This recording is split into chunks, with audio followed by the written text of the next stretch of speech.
Hi, my name is Kevin Birch. This is August 10th, 2019. Hello, Kevin. Thank you for letting me interview you regarding Erickson's psychosocial stages of development. The purpose of this interview is for you to demonstrate your understanding of the theory and how the theory applies to you and your students you currently teach or planning to teach. Question 1. Okay. Imagine I have never heard of Erickson's theory of psychosocial development. Briefly explain salient features of Erickson's theory of psychosocial development. Okay, so it's got, I think it was eight stages, I'm sorry. Eight stages. So the first stage is from birth to 18 months. It's talking about trust and mistrust. So this is when the child is born to about 18 months is when they start to either trust the mother for their basic necessities of life. They start establishing basic trust for just like when they start growing up. If the mother of the infant is inconsistent or like she rejects the baby in any way, shape, or form, that can lead to some serious problems later down the line. The second stage is autonomy versus doubt. This is about 18 months to 3 years. This is where the terrible twos idea comes in. Um, this is when they're starting to kind of form their own person. They want to do things on their own. And Erickson recommended that the parents try to nurture that because they're trying to do things on their own, trying to take care of themselves, they're trying to dress themselves, they're trying to do their own hair, that kind of stuff. Stage three is the initiative versus guilt. It's about 3 to 6 years. This is kind of how they're starting to figure out who they're going to become. Essentially, this is when they start to grow into who they want to be. The child is starting to recognize that they're a person of their own. They must now find out what kind of a person that they may become. Then we go to stage four, which is industry versus inferiority. It's about 6 to 12 years old. The idea of industry is what the child accomplishes, usually in school. So they start to make their own self image. If they are successful, this brings about a positive self image. And so they get high marks in school or they make a really good art project or whatever. But if there's some sort of failure, whether failure of stuff that they expect or their parents expect, that can cause a problem that can make a negative self-image. Um, then we're on stage five, so identity versus role confusion. This is when they start trying to figure out like who am I? It's about 12 to 18 years old. Who am I? So this is when they start kind of getting away from their parents' ideas and start leaning more towards what their peers think. They're starting to establish themselves. Erickson thought because there was this big hormone transition when they were going through puberty that it wasn't a reinstatement of who I am from the second or the third stage. I mean, I'm sorry. It was more of a like they're reassembling everything that they've gone through, and now they're trying to identify who they want to be in society. Then we hit to the stage six, which is intimacy versus isolation. That's young adulthood. This is when they kind of already have a set idea of what they want to do, and now they want to share it with someone. So usually this means sexual partners. This means maybe wanting to get married. This might even just mean just going on dates. That's kind of the young adulthood. And there isn't really a time. I think it's interesting. There isn't a time frame here. He says from 12 to 18 in a lot of them, but this one is just young adulthood. And then we go to stage seven, which is like middle adulthood, I mean, and it's generativity versus self-absorption. And this is kind of the time when they start looking back on their life and they go, you know what? I want to teach the next generation. I want to start. They start moving away from the self-absorption of who am I, what am I going to do, and they start looking at like, okay, I pretty much identified who I am. Now I want to know, like what should I do, and this, how can I help the next generation? Sometimes it's not always. Sometimes, and this is usually when they have children. They start raising kids, or they're more productive. And well, I don't say productive, but there's more creative ways.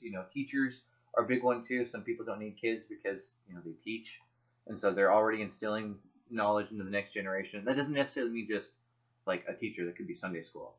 And then stage eight, integrity versus despair. This is late adulthood. This is when they basically sum up their life.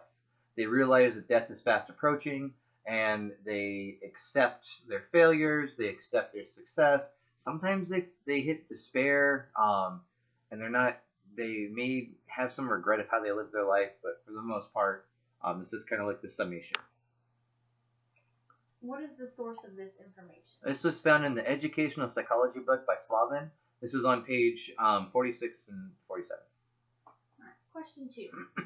At what stage of development do you see yourself now? I think I'm in the sixth or seventh stage. Like I have my spouse, but even before I got married, I saw how the decisions of my peers. I mean, truthfully, millennials have made some really stupid decisions. There is not much reasoning there. And so knowing that from when I was in the Air Force and after that, I pretty much stayed at seven since stage seven since I was, like in my 20s. And why do you think so? I think so because again, I saw how my parents raised us. I also saw the inconsistency going through this. I saw the inconsistencies that my mom did, like stage one, trust and mistrust. I definitely had mistrust, and then stage two with being punishing. So the kids are shameful, feel ashamed of their actions. Stage three, all of that. I look at that and I see exactly what my parents did were not supposed to do according to Erickson. And so seeing my generation of people who are way more relaxed about it, about certain issues, um, I already wanted to instill into the next generation, like, hey, look, this is going to lead you down a path that's going to hurt. All right. Question 3. Explain how being at this stage of development this may influence your behavior and outlook in your classroom. So, being in this stage of development, because I've been in stage seven for probably around 8 to 10 years now, um, I have this motivation to instill knowledge into the next generation, and I can see that those kids that don't want to hear what I have to say, it's going to be frustrating because I feel like this is I've gone past the I've identified who I am, and now I'm getting into how do I help identify the next generation, and that's going to be that's why I think because uh, I don't know. It's just this is I don't know. It's mainly because I've seen this stage for as long as I have that I know that I'm going to get frustrated if the next generation doesn't at least listen to my guidance. And on what do you base this explanation? Basically, on the stage seven definition, just by the definition itself of generativity versus self absorption. All right. Question 4. Identify at what level your students are or are likely to be at in Erickson stages. So I teach middle school, or I teach high school. Actually, I don't teach middle school. I could teach middle school, but that's mostly stage five. So they're trying to find themselves. They're really just trying to discover who they are as a singular person and trying to fit into their society, not necessarily our society, but the society of their peers. All right. Question 5.